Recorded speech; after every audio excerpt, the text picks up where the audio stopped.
ایک اور حدیث ہے جو حضرت ابن عباس رضی اللہ تعالی عنہما سے مروی ہے، وہ فرماتے ہیں کہ نبی کریم صلی اللہ علیہ وسلم جب مدینہ طیبہ تشریف لائے تو آپ صلی اللہ علیہ وسلم نے یہودیوں کو 10 محرم کا روزہ رکھتے ہوئے پایا۔ آپ صلی اللہ علیہ وسلم نے ان سے دریافت فرمایا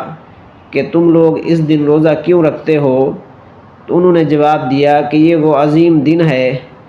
جس میں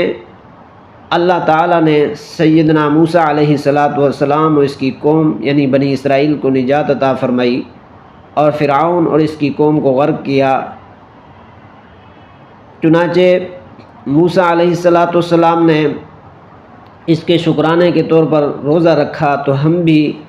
آپ کی اتباع میں اس دن کا روزہ رکھتے ہیں۔ حضرت صلی اللہ علیہ وسلم نے ارشاد فرمایا کہ ہم موسیٰ علیہ السلام کے تم سے زیادہ قریب اور حقدار ہیں، لہذا آپ صلی اللہ علیہ وسلم نے خود بھی روزہ رکھا اور اپنے صحابہ کرام کو بھی اس دن روزہ رکھنے کا حکم فرمایا۔